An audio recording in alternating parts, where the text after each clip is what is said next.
to Adapt with Danette FM. I'm Danette FM and I am a executive coach, a speaker, an author, and also a trainer, and I've run businesses for over 25 years. Super excited to have you here today, and I want to welcome into our conversation Jez FM, our producer. Welcome, Jez. Thank you so much, Danette. Pleasure to be here, as always. And thank you to everybody that's been listening and sharing. The numbers have been growing exponentially. So please go check out the YouTube as well. That's where the numbers are really doing some good stuff. It's because we've got great video content there, and we highly recommend people checking that out. So, Danette, you're not only those things that you've mentioned before, you're also the co-founder and director of learning of Magical Learning, which has been running for over 25 years as a training and facilitation company specializing in leadership, finance, and actually making learning enjoyable. At Magical Learning, we've worked with massive industry leaders like Coles, Westpac, and the Australian government, to name just a few, and have also partnered with global industry leaders like Robin Sharma and John Mattone. So it's exciting for people to come here, to learn, to adapt. We've got a lot of experience, we've worked with a lot of people, and we've got a lot of insight. So, Danette, pleasure to be here. Well, Danette, I think we've got to dive into our first segment here, and that is, of course, Adapt the News. Alrighty, Danette, this is Adapt the News. Now, Adapt the News is where we use your adaptable insights. As an adaptability expert, we use your insights here, and we're going to use them on this news story that I've selected. So I've found a really interesting one this week, and here's the headline. It's from CNN Business, and headline is, Apple's new AirPods are also hearing aids. Can they really save you thousands of dollars? Now, what this is about is that the new AirPods that are being produced by Apple can double, in some instances, as hearing aids, which for the price of $249 is significantly cheaper and more accessible to people that suffer from hearing loss. Now, this is very fascinating because it's typically we think of these things as being for, the typical consumer, and this is a new feature. So, Danette, looking at this story, what does this bring up for you? So I love this story because this is an example of where Apple were already making the AirPods and they've gone, what else? What else could we use these for that would help our customers? And in the conversation that we're going to be listening to after this with Simi, she talked about an example of Amazon, and Amazon in their meetings, and I had not heard this before, but I love it, have a chair which no one sits in, and that chair is to represent the customer. And so when they're making decisions, they're always thinking about, what about the customer? How is this going to help the customer? So I love that Apple went, you know what, people are going to use our AirPods anyway. How else could we help people? And here they've looked at, you know what, they're in their ears anyway. That's what hearing aids do. And there's a lot of people that have hearing aid challenges, myself included. And so unless it's really severe, these are actually, the FDA have approved them in the States to be hearing aids. So what a wonderful, refreshing way of helping people to be able to hear more, which makes them feel more included as well. So I loved it because it's a really good way of adapting a product to actually help your consumers more. So I think it's a brilliant example, Jez. What about you? What were your insights? Well, what I like about this one is that Apple has seen a hole in the market here. So this isn't just to help people. This is because they think they can make money doing this. And it's very sensible. How can they make the cost for people's hearing aids lower? How can they sell more product? And these two things fit together. So what they're doing is by increasing accessibility, they're going to increase market share, because people that previously couldn't even use AirPods because they would have to use a hearing aid, those two things are incompatible with each other. This now gives those people much more access, not only to everyday life, but then they can also listen to music, which is, could be very new for a lot of people, especially at an accessibility level. So I think this is a really smart way to do a bit of a good news story, but also potentially make a bit of cash. And so I think that Apple must be very happy with this innovation. And to the people at Apple that had the foresight to think about this, great job. Yes. Well, Danette, that's a great Adapt the News. And for people that are listening, if you want to send in news stories, you can always write into adaptwithdanette@gmail.com, or you can comment on our YouTube videos and we will see those. And there may be a future episode that we can have a look at and discuss a story. All right, so Danette, before we get into today's conversation, which is kind of the main course of the podcast, let's give people a little bit of a teaser of kind of what it's about. So you were chatting to Simi today, who has an amazing energy, and Simi had some great insights. But what were some of your bigger, little info nuggets that you want people to keep an eye out for heading into this conversation? So Simi has a business psychology background. She's worked both here and in the UK. What I loved around her insights around collaboration particularly were that it's really important for us to understand ourselves. So to take that time to really get to know what's my style when I'm collaborating, what's my approach, etc. So you can work with others and understand their approach as well, and come up with something really good. And I really loved, and let me just find it in my things, she had a lovely model called the 3 E's. And this was around poor collaboration. And what I love, the 3 E's stand for what makes collaboration not great. First one is ego, because your ego wants you to be right and therefore is not open to listening to others. Second one is your energy. And later on this week, I'm actually interviewing Simi for her new book, which is coming out on the 25th of September. Very excited for Simi. And the energy one is definitely covered in her new book. And the third one is echo chamber. And the echo chamber is, are you just hearing the same voices over and over again and not bringing in those different voices, which is where we get those beautiful different perspectives from a collaboration perspective. So they're two of mine. What about you, Jez, before we go in? I've got some for the tail as well. Yes, well, I mean, for me, the big one is what is in the title of this podcast, which is about the power of quiet people. And why that is a resource you have to be you have to manage yourself and you have to sort of cultivate. But if you do it, you're going to end up with a lot better results. Yes. Well, without further ado, Danette, let's not leave the audience waiting any longer. Here is your conversation with Simi Rayat.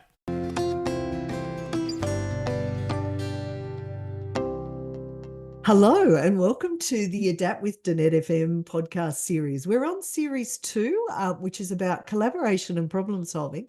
I'm Danette Fenton-Menzies and my guest today is Simi Rayat. And Simi is a dear friend, but I'm going to get Simi to introduce herself. And today we're going to concentrate on collaboration. So Simi, over to you. Welcome. And let's let our listeners and our viewers know a little bit about you. Oh, thank you, Danette. It's always such a pleasure to be in your company, to speak with you, and the time that we have together. So thank you for inviting me to join today. I work as a business psychologist. I've been doing that for the last 20 years, working with clients, organizations, leaders and managers in the UK and now here in Australia and this side of the world. My role really is to help leaders and managers be a joy to work for and do business with. So that's my core aim. Awesome. And my mission is really to help as many leaders and managers create cultures that are not only productive and high performing, but are also thriving in terms of well-being and brings joy in those that work in those cultures and those that experience that culture too. Oh, how delightful. And do we want to let our listeners and our viewers in on something that is going to be released shortly? I would love to, Danette. Thank you so much for that. So I'm super excited. I've been working on my book called Productivity Joy for the last 4 years. It's a book that I've developed that shares a formula that helps busy professionals be effective, feel energized in 5 minutes a day. How delightful. Oh, can't wait for that to come out. And Simi, we'll have you back on the Magical Learning podcast when that comes out too, so we can talk more about that one. Would love to, Danette. Thank you. You're welcome. All right, well, let's dig into our questions. So our first question is, what have you seen or experienced that helps you with collaboration?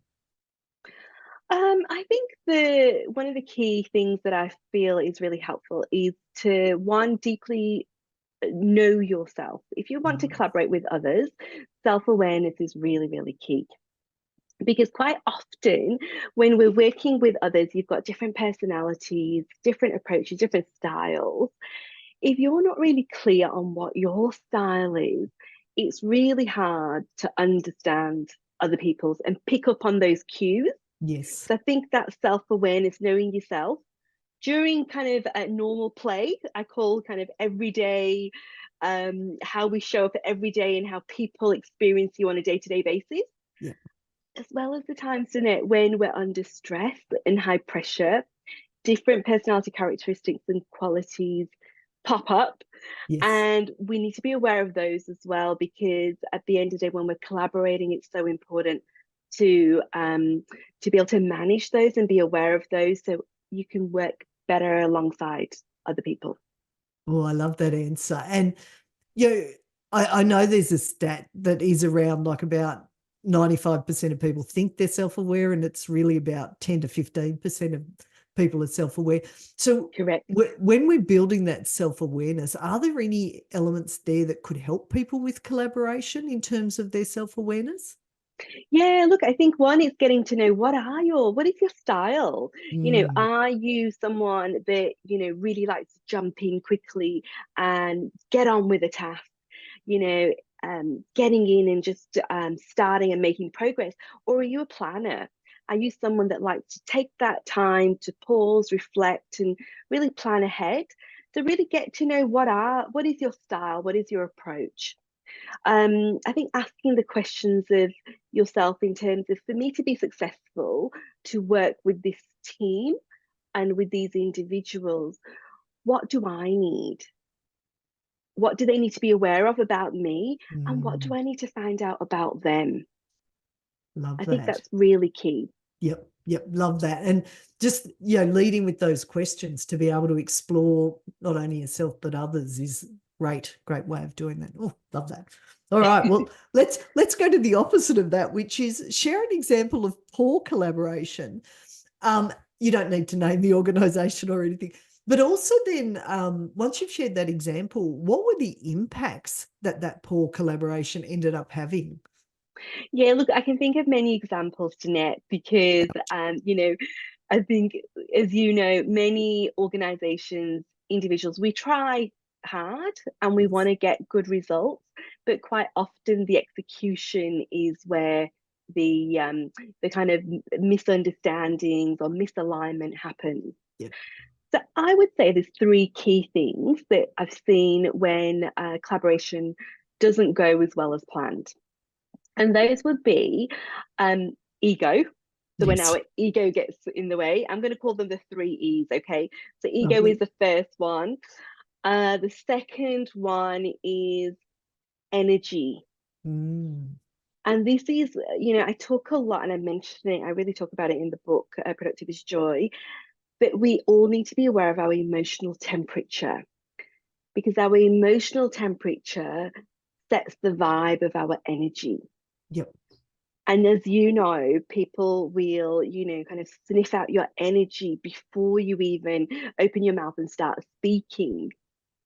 And the energy that we bring really plays a role in terms of how people kind of warm to us, listen to us, want to engage with us. Mm. So energy, ego. I didn't go into ego, but I think ego is a really important one, because ego is really very much about, when we think that we need to be right, when we think that we've got a point to prove, we think that our ideas are better than others, that's when collaboration goes wrong.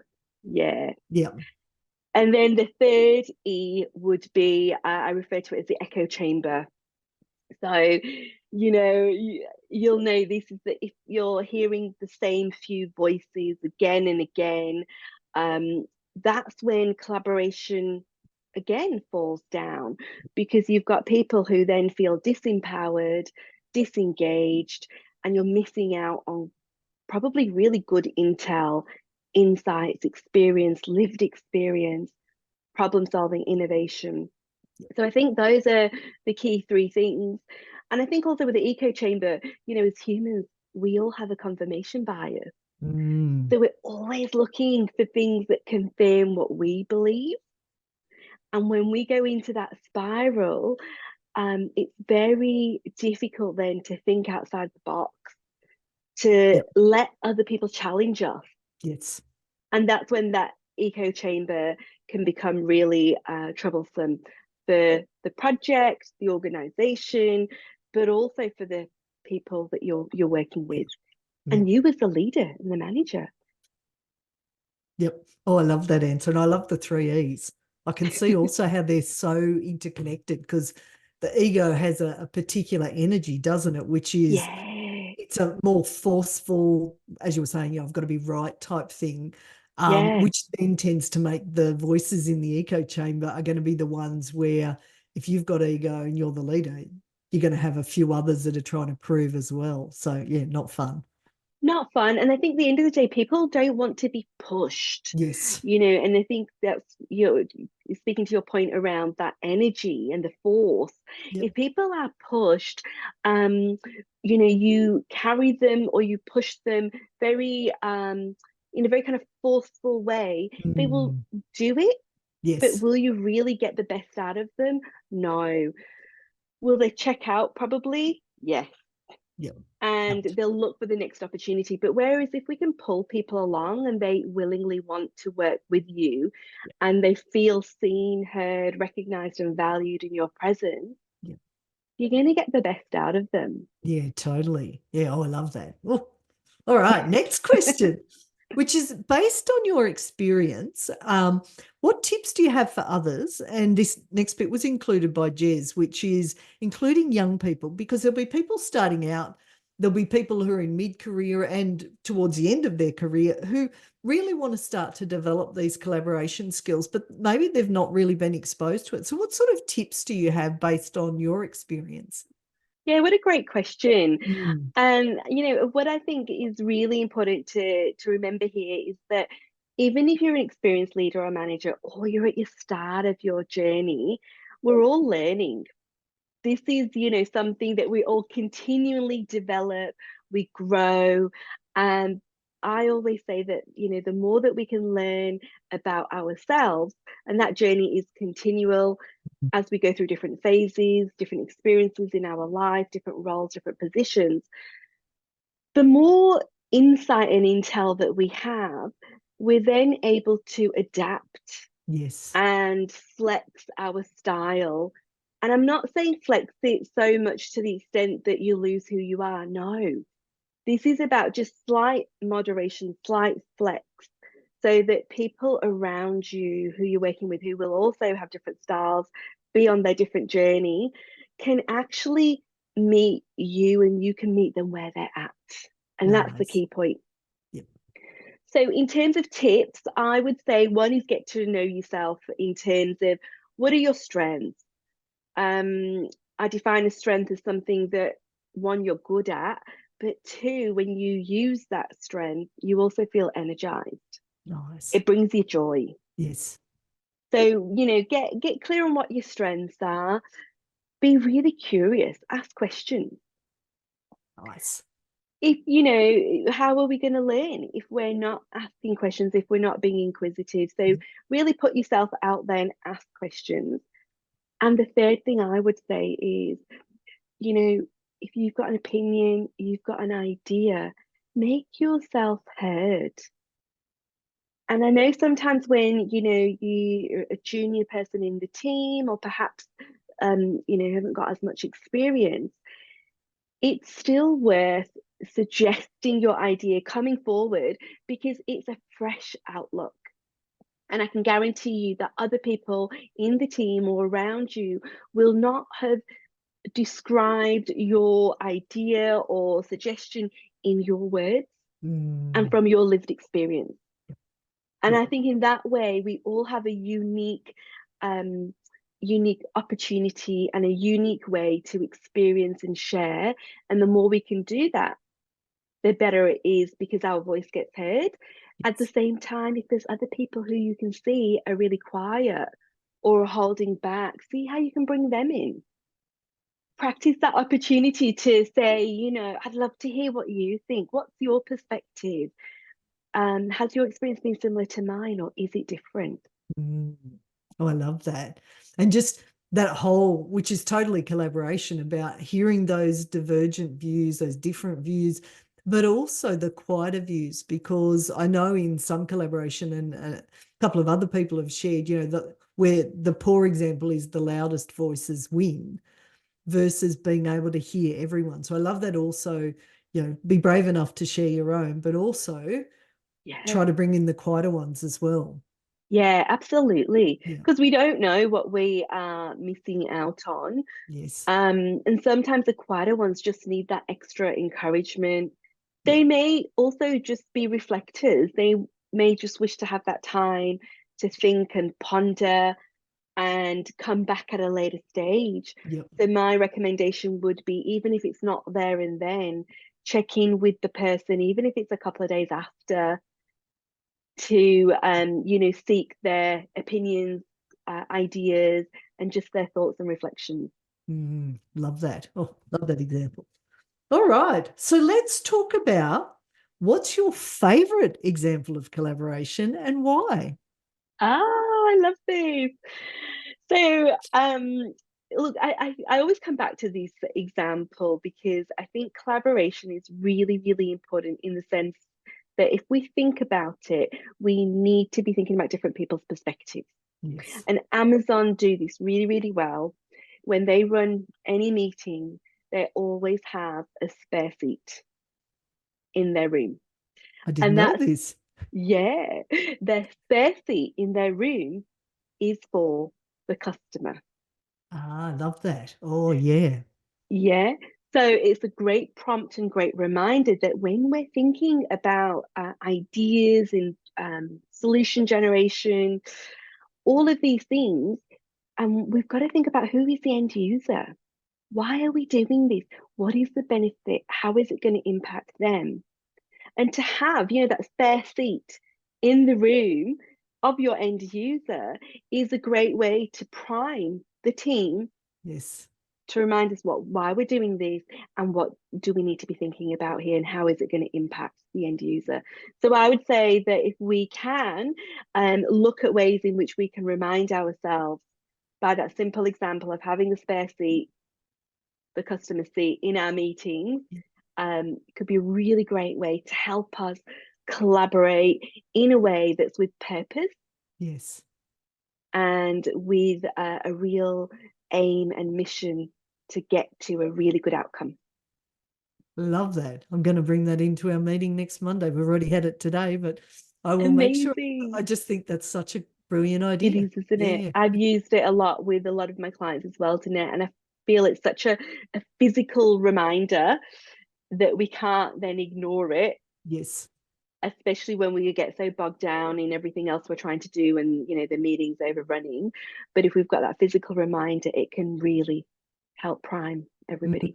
And I love that it's a physical thing and it's the chair, but it's then space, and that space is to Yeah. explore different perspectives. And so I just love that idea. Well, thank you for introducing that one. Never heard that one before. All right, we're nearly at the end of this. I'm having so much fun, Simi. So Same.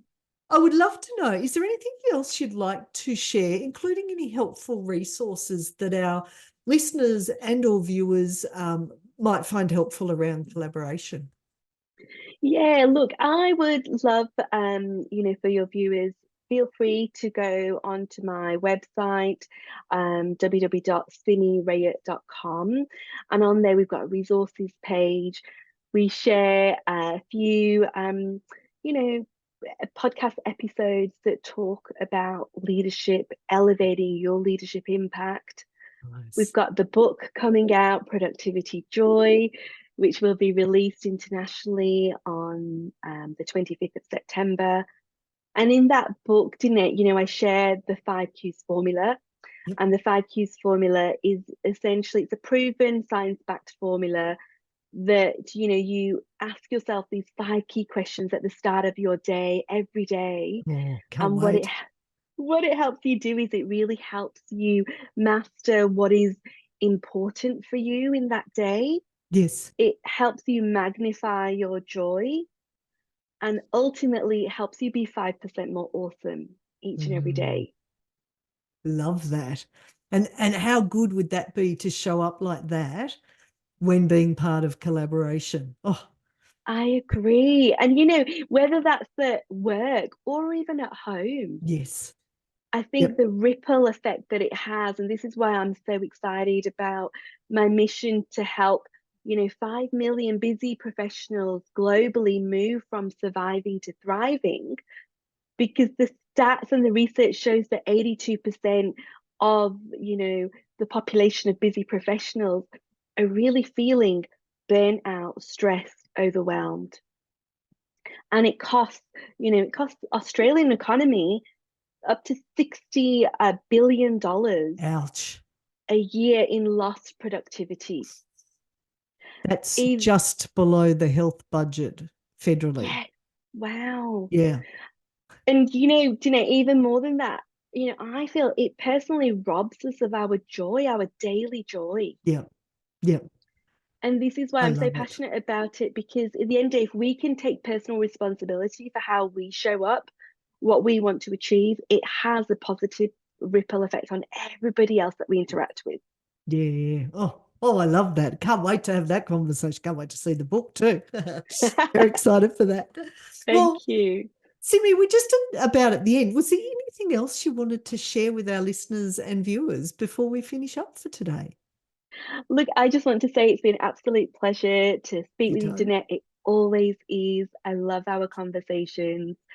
I think when we get collaboration right, it is just magical.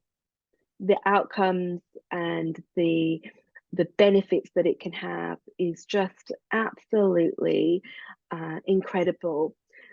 But working collaboratively takes effort, and it takes intentional effort. Yeah.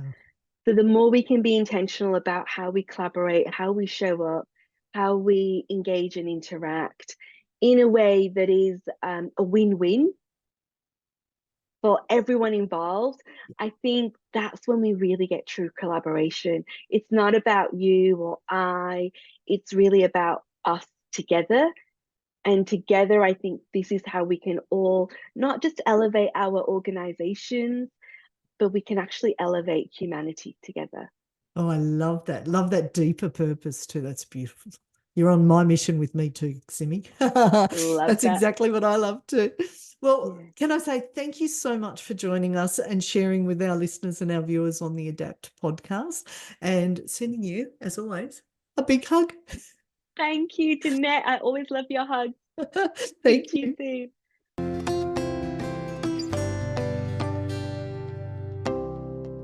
Well, Danette, what a great conversation with Simi. This is my first time actually listening to Simi, and what a lovely person with great insights. So this was a really good conversation.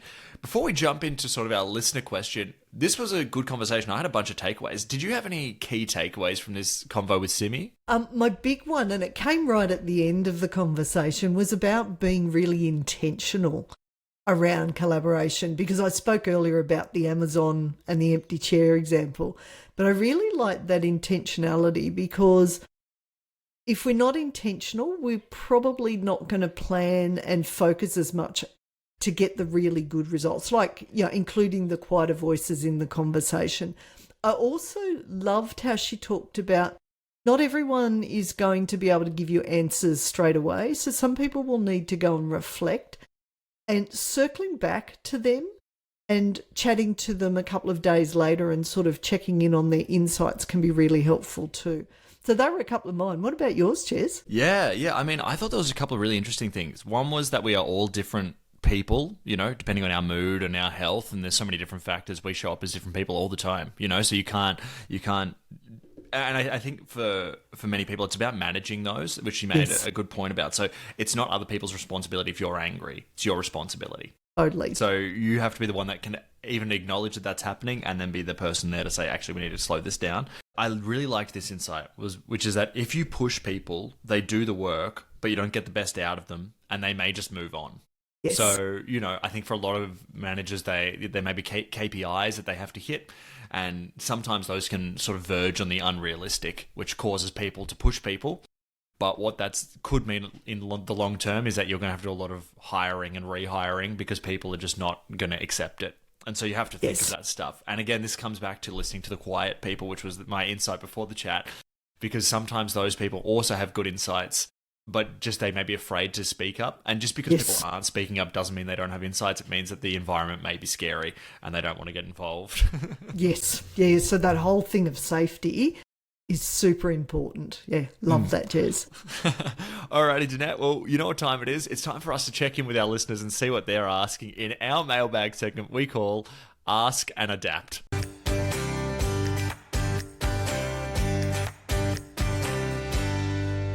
All right, Danette, are you ready for this week's write-in? Fantastic. So this one's from Alex. And Alex has written, "Hey, Danette, loved your episode with Dr. Richard Hodge. I feel like I'm on the wrong path career-wise in life. I'm currently working as an engineer, but I don't think it's making me fulfilled.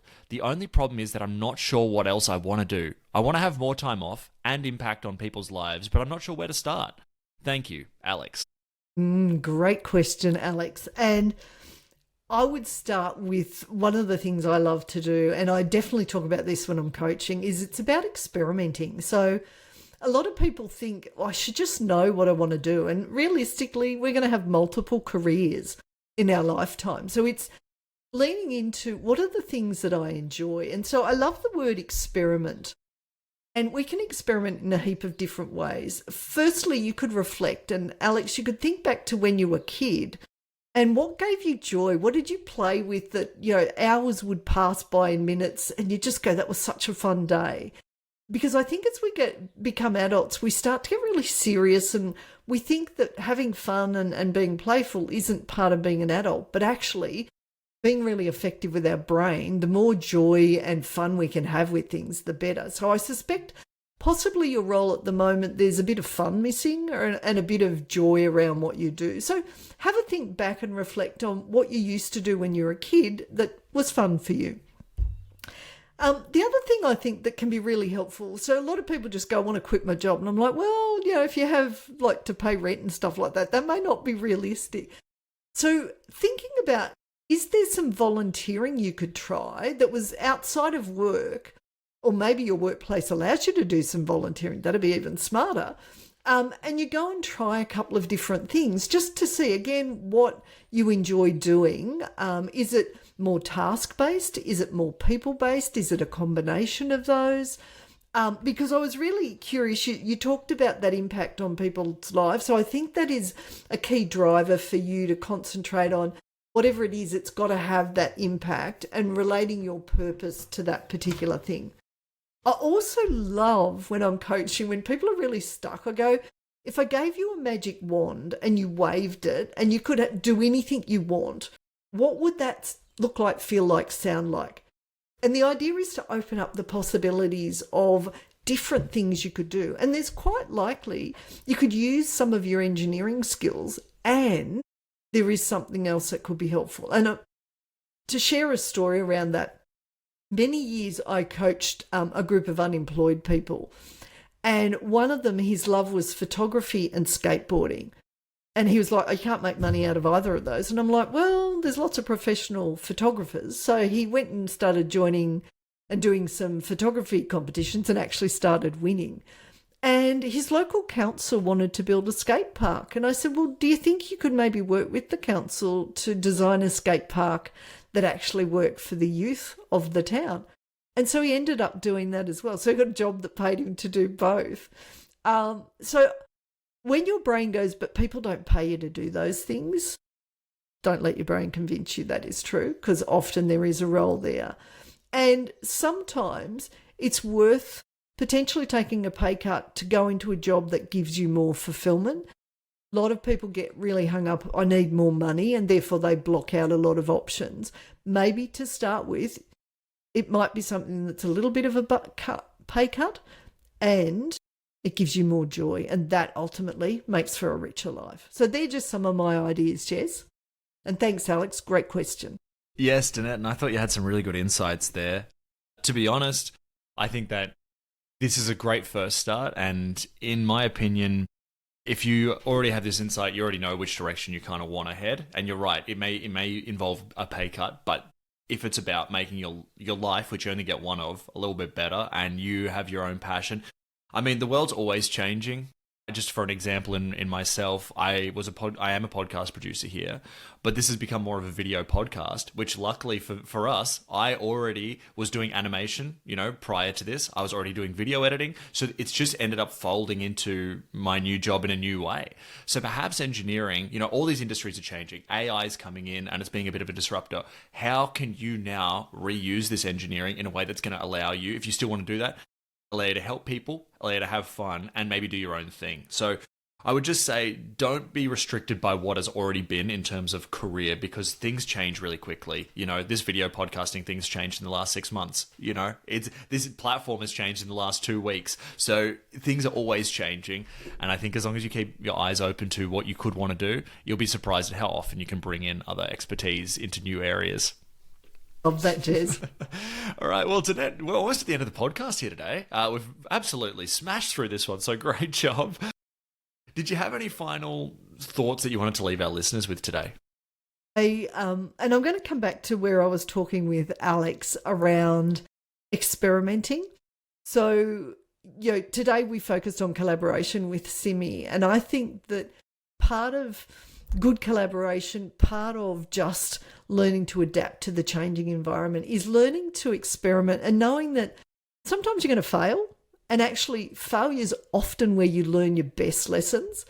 I was reading earlier this week, it was from Dr. Benjamin Hardy, one of his books called Be Your Future Self Now.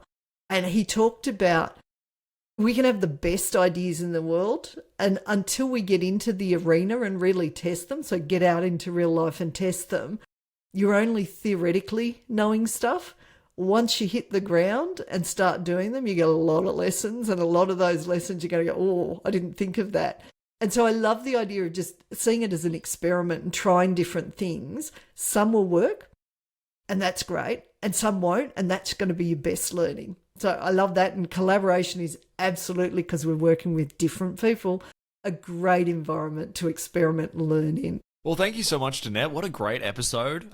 Great to hear from Simi. And did you have anything you wanted to leave the listeners with? Yes, everyone have a great week, and as always, stay adaptable.